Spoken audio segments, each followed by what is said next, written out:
Muito bem, estamos no ar com mais um assunto principal e o assunto desse programa de hoje é finalmente o lançamento que a Canon fez e que estava todo mundo esperando. Estamos aqui no ano de 2012 e a Canon acaba de lançar a sua câmera 6D Mark II, uma semana depois de ter lançado a 6D Mark I, porque viram que a câmera era ruim simplesmente, então uma semana depois já lançaram.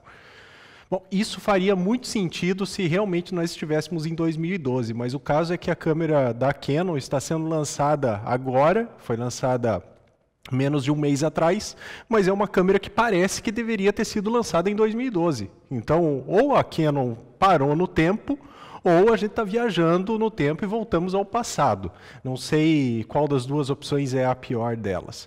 O fato é que a Canon acaba de lançar, então, a substituta da 6D, que é uma câmera muito popular, porque é a câmera de entrada da full frame para a Canon.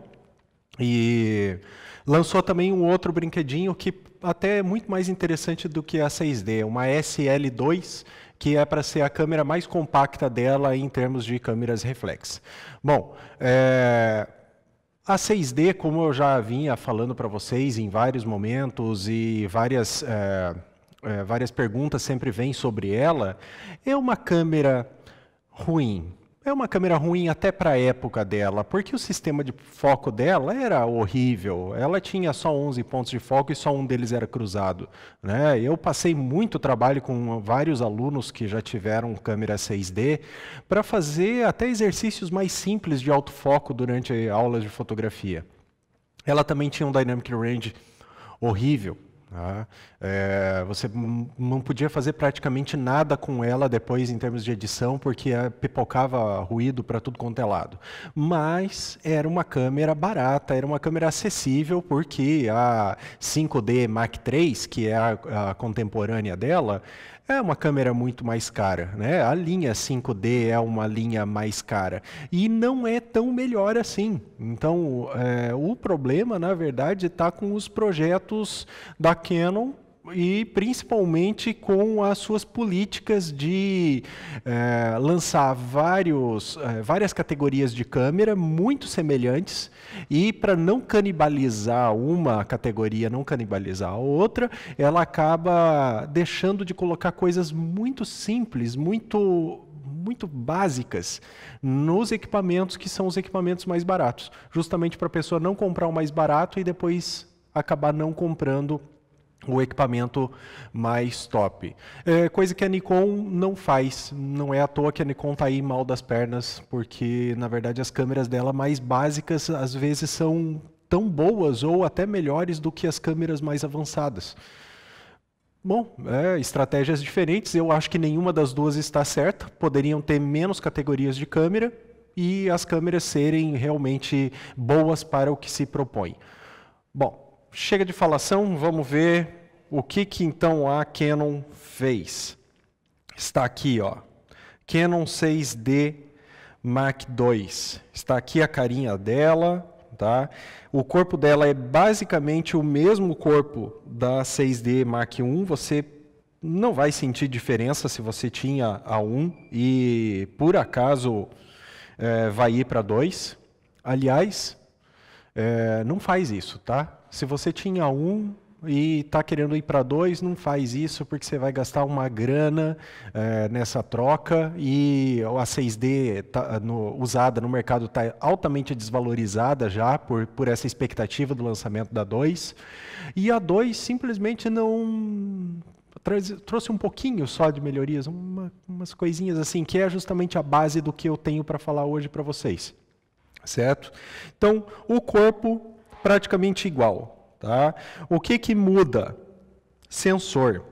Ela fez um sensor novo de 26.2 megapixels contra o sensor de 20 megapixels original. Além disso, ela colocou o último processador de imagem dela, o Digic 7, que permite com que a câmera trabalhe um pouco mais rápida, tá? O ISO nativo dela foi para 40.000. A outra, a Mach 1, o ISO nativo dela era de 25.600. Tá?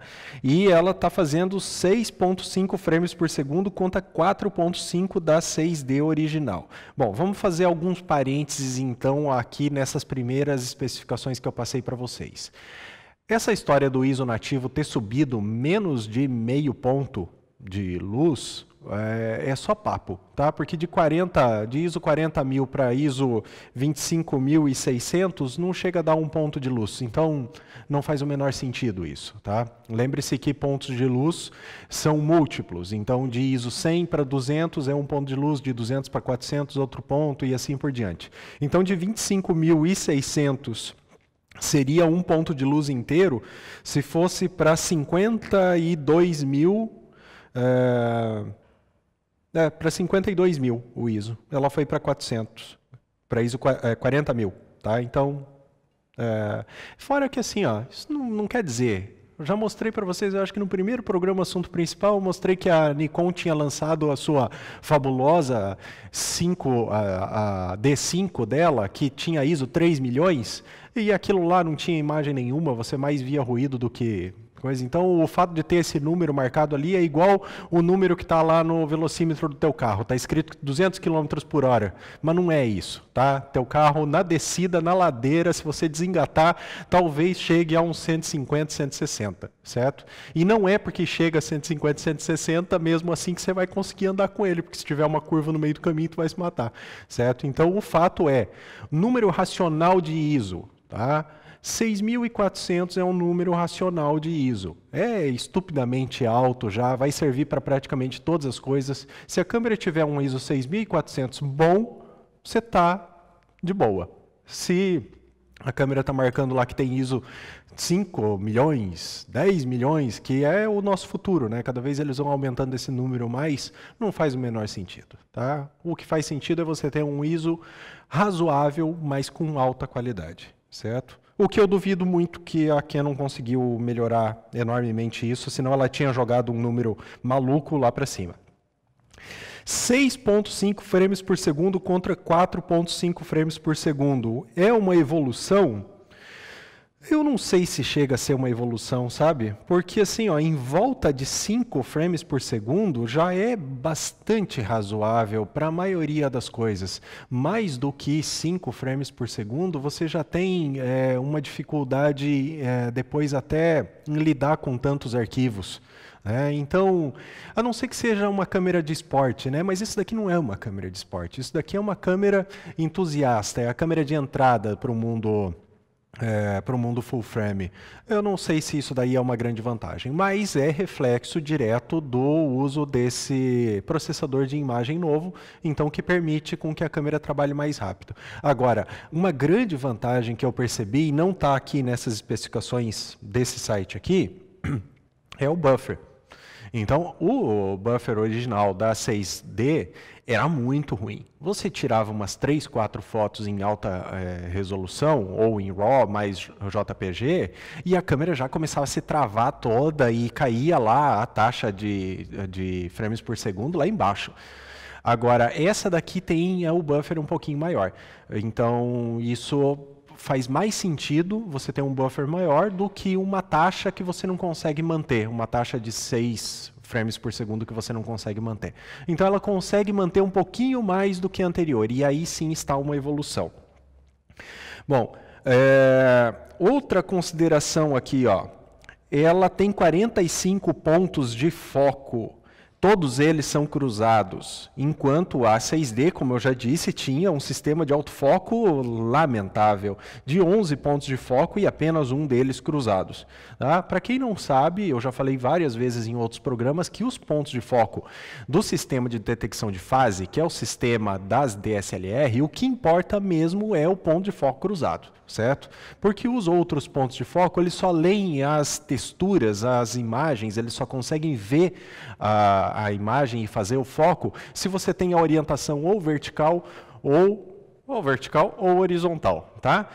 Então, pontos cruzados conseguem ler as texturas tanto na vertical quanto na horizontal. Por isso que eles são muito superiores. Enquanto os outros, se você apontar para uma linha horizontal, um ponto de foco que não é compatível com essa linha horizontal, ela simplesmente não enxerga. Ela faz de conta que não existe, vai procurar o foco e não vai encontrar. Horrível isso. Tá, então assim, é legal 45 pontos de foco? Sim. Legal, 45 pontos de foco, mas não por esse número 45. Poderia ser 11, desde que todos fossem cruzados. É 45 e eles são todos cruzados. Tá? Eu vou falar mais disso daqui a pouquinho, certo? E ela continua tendo a detecção de fase pelo Dual Pixel quando você está com o Live View ligado ou está no modo de filmagem. O Dual Pixel da Canon é uma ideia bem legal. Tá? Eles pegam o pixel, eles cortam o pixel no meio e cada metade do pixel tem uma visão estereoscópica da imagem que você está fazendo foco. Por isso ela consegue enxergar então essa diferença, essa profundidade, né? Ela consegue estimar pela sua visão estereoscópica a sensação de profundidade e sabe para que lado procurar o foco antes que o foco por contraste chega e para a caça do foco no pixel certo. Isso é muito legal, tá? Só que assim, ó, já chega de fazer propaganda disso, tio Canon. Tá? Inclusive vou falar para você assim, só de canto. Sabia que tem um monte de celular de R$800 que tem o tal do Dual Pixel? Não, já chega, tá? É mais do que a tua obrigação entregar o Dual Pixel em todas as tuas câmeras. Não precisa mais fazer propaganda disso. A gente já entendeu como é que isso funciona. E essa, na verdade, por incrível que pareça, olha só que mundo nós estamos. O Dual Pixel da Canon é a grande vantagem que a Canon tem sobre a Nikon. Porque a Nikon só tem foco por contraste quando está no Live View, o que é ridículo. Para você fazer autofoco com a Nikon enquanto está fazendo filmagem, é terrível. Ela procura e não acha, ela se perde e daí caça o foco no meio da filmagem. É horrível, é lamentável. Tá? Então as câmeras da Nikon elas são, de maneira geral, muito superiores às câmeras da Canon em vários quesitos. Mas ela não conseguiu colocar um simples detecção de fase a nível de sensor. Que tristeza, né, tio Nikon? Que tristeza isso. Você poderia estar aí dominando as câmeras de filmagem, mas por esse escorregão aí você acabou ficando para trás, né? Agora, quem está a perigo de ficar para trás também é o tio Canon. Pô, tio Canon, nós estamos aqui, ó, 2000, eu até vou me perder um pouquinho, quase me perdi com o ano aqui, de tanto falar que a gente voltou no tempo. Nós estamos em 2017, né? 2017, senhor câmera? Muito obrigado. 2017, certo? Eu vi esses dias uma propaganda de um celular de uns R$400 que tinha filmagem em 4K. E a Canon 6D Mark II, lançada agora, mês passado, simplesmente não filma em 4K. Mas que raio que você está pensando da vida, tio Canon? Tá? Por quê? Por que isso? Eu sei que tu não quer canibalizar a 5D, tá? Não quer canibalizar as câmeras mais avançadas, não quer canibalizar as tuas câmeras dedicadas à filmagem, mas acorda para a vida, meu jovem. 4K não é mais novidade desde muito tempo. Se você tivesse colocado 4K lá em 2012, eu ia te aplaudir, mas 4K não é mais novidade. E quem precisa de 4K? Bom, quase ninguém precisa de 4K, mas o fato é que está por aí, está nos celulares, está nas câmeras compactas, está por tudo. Por que tu não coloca? Não faz o menor sentido. Além disso, outra questão muito importante para quem trabalha com filmagem e trabalha com fotografias em sequência, né, é você ter 2 slots para cartão SD. Tá? Como é que uma pessoa vai usar essa câmera, por exemplo, em um evento, em alguma coisa assim, onde precisa de um backup Porque se der pau num dos cartões, você precisa do outro, né, gravando as imagens.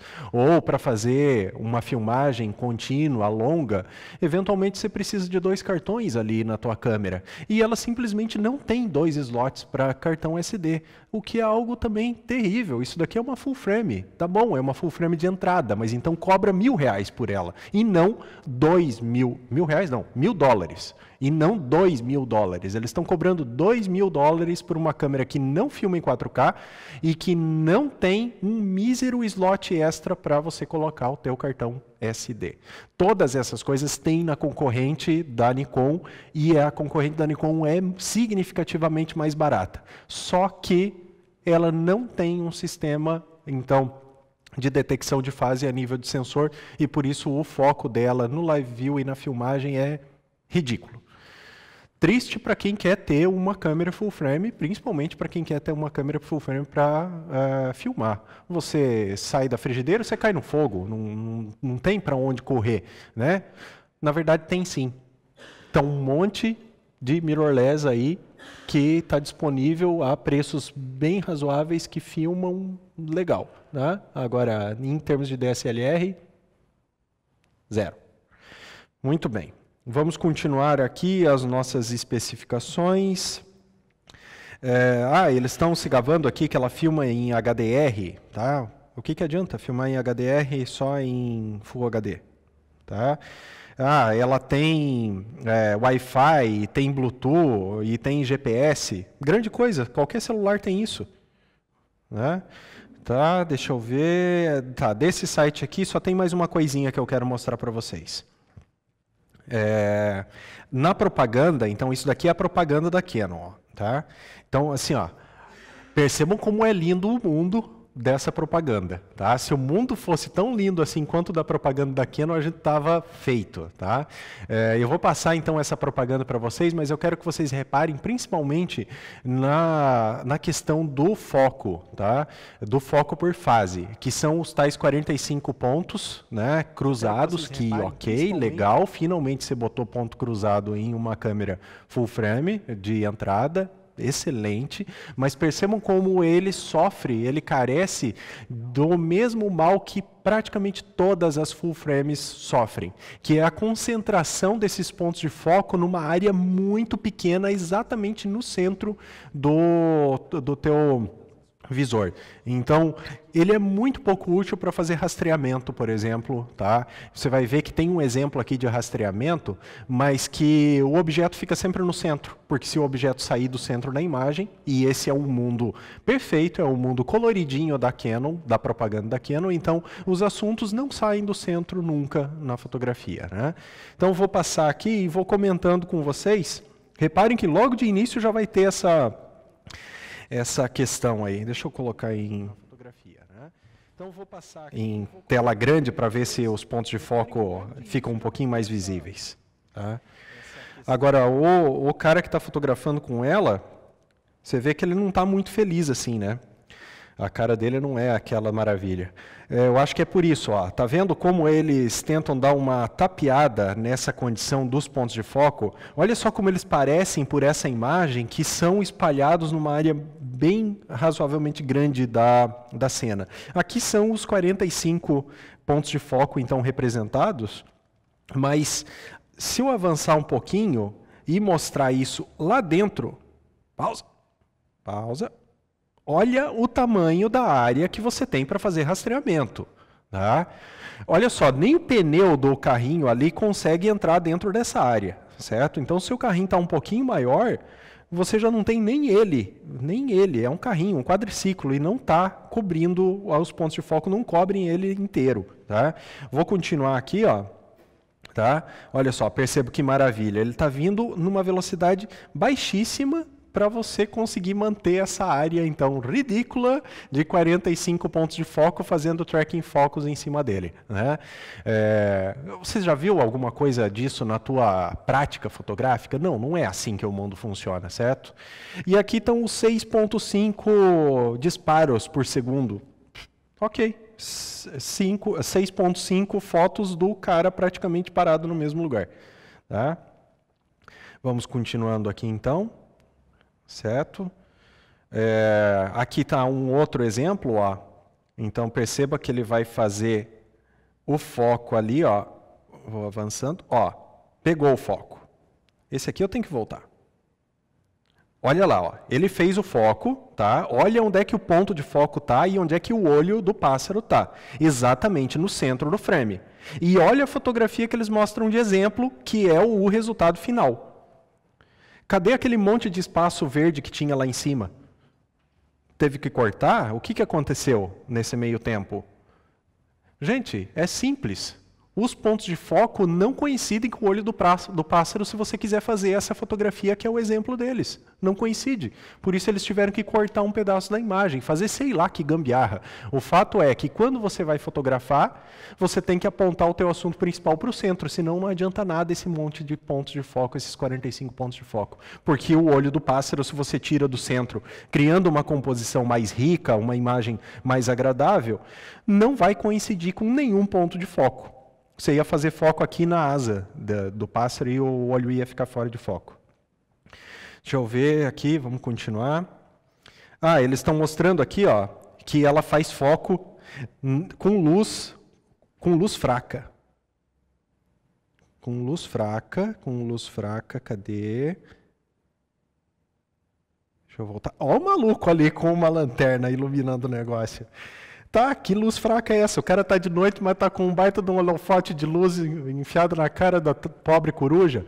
Né? É claro que daí vai fazer foco. Eu quero ver fazer o foco sem essa lanterninha, tio Canon. Não vai funcionar. Tá? Então tá lá, ó. Tá fazendo o foco com uma lanterna enfiada na cara da coruja. Ótimo, parabéns.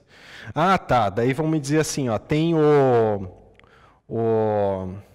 esse monitorzinho articulado. Maravilha, né? Todas as camerazinhas de entrada da Canon, tipo T5i, T6i, coisa assim, tem esse monitorzinho articulado. Isso daí não é novidade também para ninguém, tá? E daí, assim, o Dual Pixel da Canon é um troço legal, certo? Olha só como a cobertura dele cobre o sensor. Aqui eles têm a representação do sensor justamente para mostrar que no Live View ou na filmagem, essa câmera faz o trabalho que ela deveria fazer com o sensor de fase. Então, que o sensor de fotografia, a partir do Dual Pixel, consegue sim daí pegar o carinha andando no quadriciclo e daí ele pode estar fora do centro da imagem. Então, aí faz sentido. Ó. Isso daí funciona, certo? E funciona bem. E isso daí é um dos méritos, mas a questão é a seguinte, isso não é exclusividade dessa Canon 6D do Mark II e também está disponível em praticamente todas as câmeras da Canon, como eu já disse, até os celulares estão vindo com esse Dual Pixel, isso já não é mais novidade para ninguém, já nem precisa ficar mais fazendo propaganda disso, porque isso já é óbvio, isso tem que ter, porque se não tiver, daí a gente não está voltando no tempo só até 2012, a gente está voltando para o século passado. Ok. Vamos, fazer mais um parênteses aqui. Com o Live View, ela faz só 4 fotos por segundo, certo? Então, quando você está usando o Dual Pixel para fazer fotografias em sequência, e daí sim ter um espalhamento maior das tuas posições de pontos de foco, você só faz 4 frames por segundo, certo? Então, isso daqui, nessa luz linda e mágica do mundo da Canon, é a 6D Mark II. Aí você me pergunta assim, mas e esse sensor novo? Será que esse sensor novo ele trouxe novidades realmente? Né? Porque agora estamos aqui ó, com um sensor de 26 megapixels contra um sensor de 20 megapixels da 6D original, certo? Eu tenho, por enquanto, somente... Não é essa página que eu quero abrir. Eu tenho, por enquanto, somente aqui ó, uma análise preliminar dessa 6D. Ainda não estão lançados aqui no The Peer Review, que é o site que eu uso como base para ter as informações de testes de laboratório. Eu não tenho ainda esses testes de laboratório porque o lançamento é muito recente. Né? Aconteceu ali só em 2012. Tá? Então... eu tenho algumas análises preliminares. E daí o cara pegou e foi lá no Parque Yellowstone, Yellowstone, e fez algumas fotos a convite, então, da Canon. Tá uma rasgação nessa análise aqui. Essa é uma das coisas que eu não gosto do DP Review. As análises deles, científicas, são muito legais, mas os comentários que eles fazem são extremamente tendenciosos. Eles estão falando aqui dessa câmera como se ela fosse realmente um avanço em relação à versão 1, coisa que a gente já viu que não é bem assim. Mas tem uma questão aqui interessante, ó, que está relacionada diretamente à qualidade, então, da imagem, que muitos estão se perguntando e muitos estavam esperando um avanço, que é a questão do Dynamic Range. Tá? Então, essa análise preliminar aqui, ó, tem uma fotografia que foi disparada deliberadamente, segundo o fulano aqui, num contraluz, para depois, deliberadamente subexposta no contraluz, para depois ser usado, então, o software de recuperação dos tons médios e das sombras, certo? E daí ele está dizendo aqui que não foi tão bom assim, ó. Ele está dizendo assim, ó, que não foi uma surpresa tão grande assim, ela não teve uma melhoria. Não tem bending, mas o bending é aquelas faixas de ruído, mas tem um ruído razoavelmente alto, mesmo puxando pouco no software depois. E isso é um reflexo do Dynamic Range ruim, certo? É coisa que outras câmeras elas são espetaculares nisso, principalmente os sensores da Sony, independente do corpo de câmera que esteja, o sensor da Sony tem um Dynamic Range normalmente muito bom, enquanto os da Canon são normalmente muito ruins.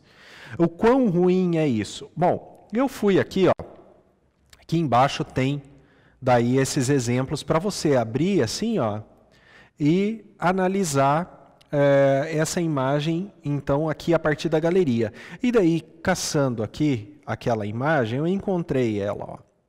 Então, foi uma imagem, essa aqui é a editada, e essa daqui é a original, certo?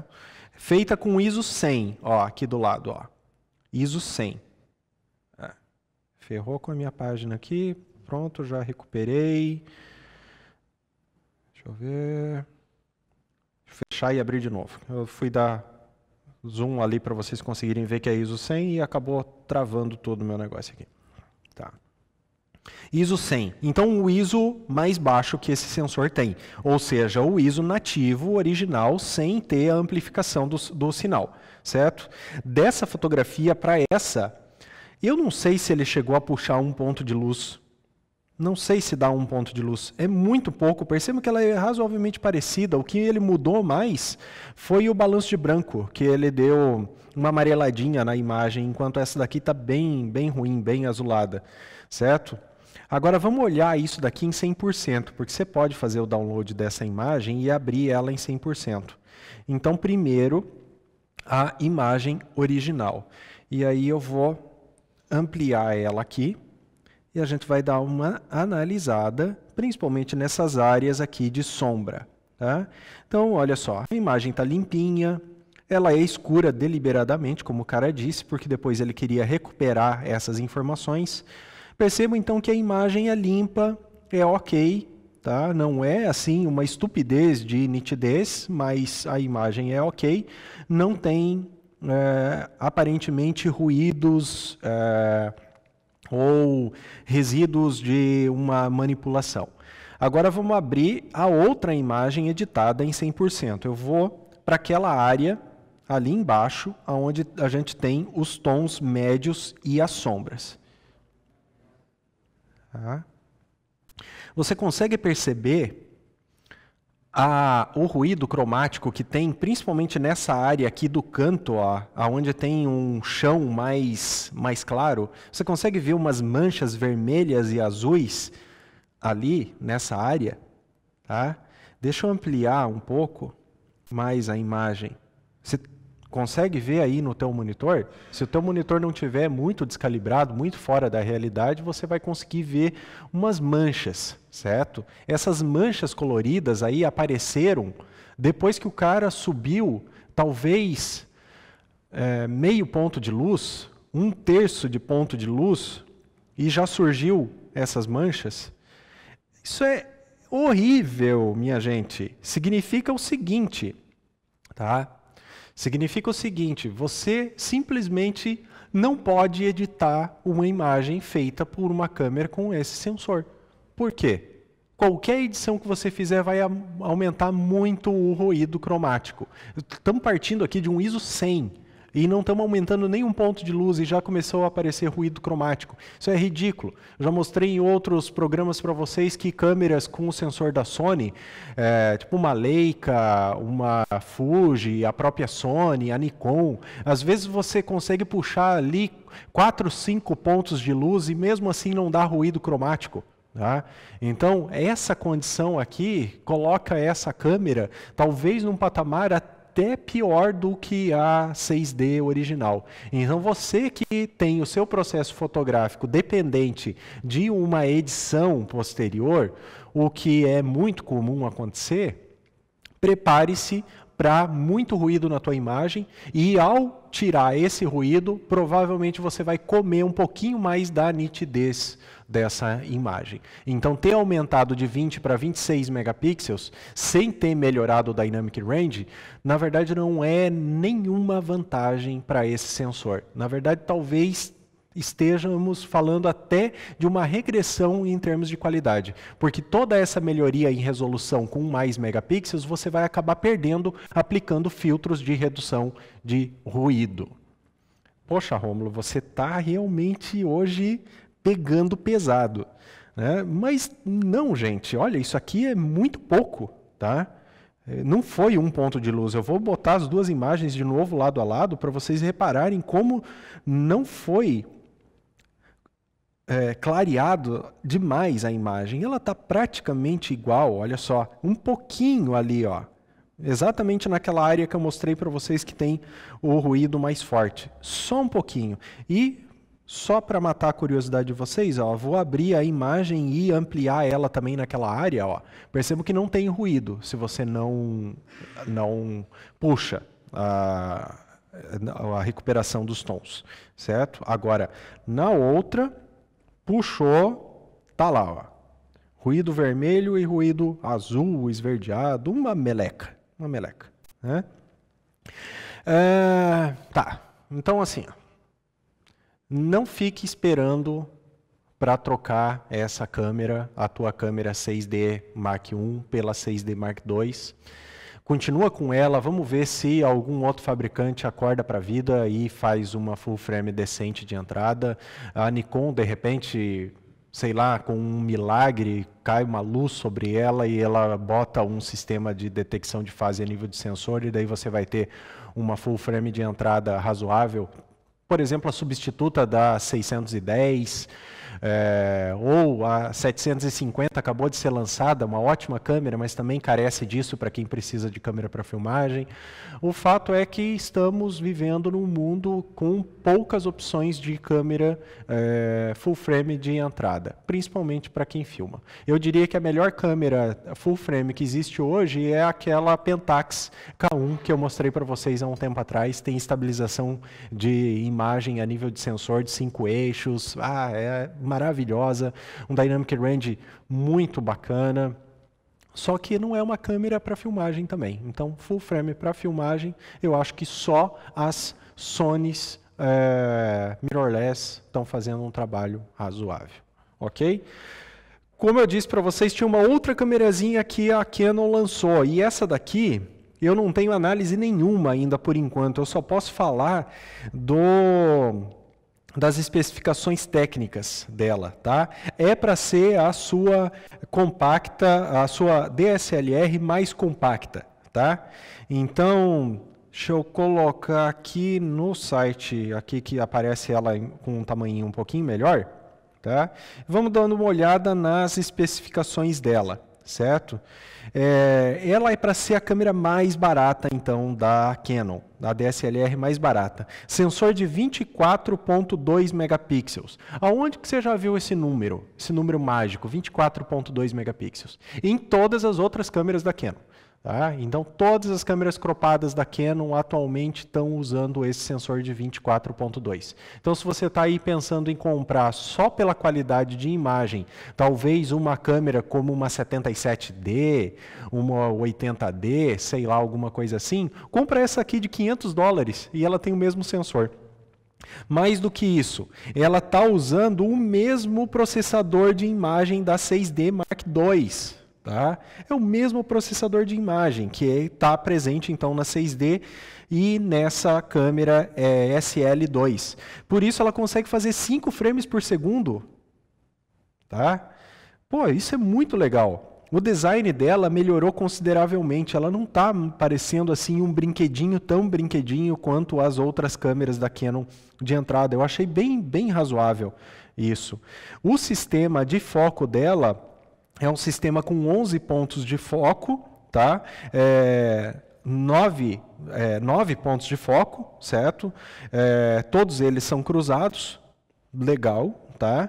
Eles têm uma distribuição bem razoável e é isso que eu quero mostrar para vocês agora. Aqui, ó, não vou mostrar a propaganda dela inteira, né, naquele mundinho maravilhoso da Canon, porque essa propaganda está com 4 minutos.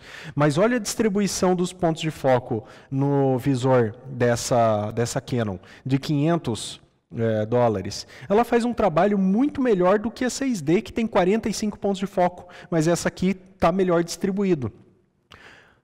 Por que está acontecendo isso? Porque o sensor de fase dessa câmera foi construído para essa câmera, para esse tamanho de sensor. Agora, vocês não adivinham da onde que a Canon tirou aquele sensor de detecção de fase de 45 pontos? Sim, da 80D. Busca lá as especificações técnicas da 80D e você vai ver que ela tem uma detecção de fase de 45 pontos. Eles pegaram um sensor do autofoco da 80D e transplantaram para essa câmera 6D Mark II. Não é um sensor feito para full frame, é um sensor feito para câmera cropada.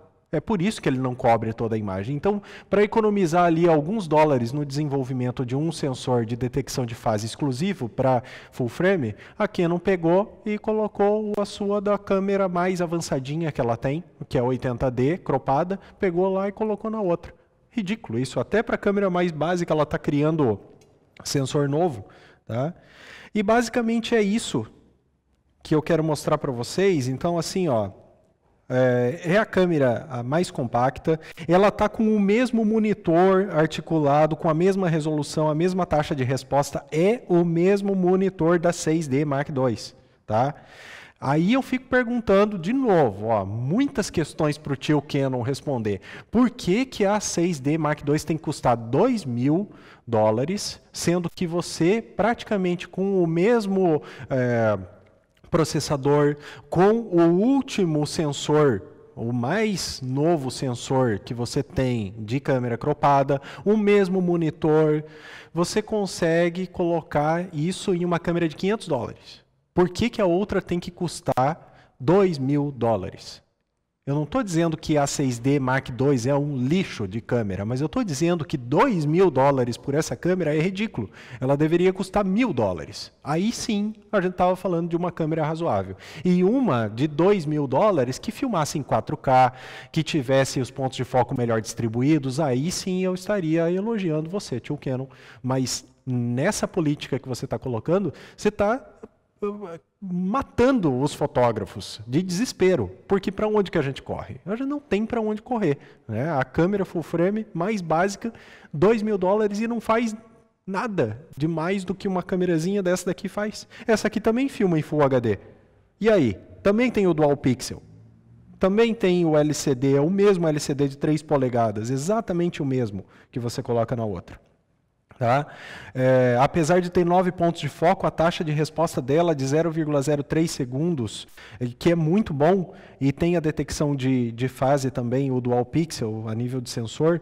Então, uma distribuição de pontos de foco melhor, pô, lamentável, tá? Lamentável. Quer saber?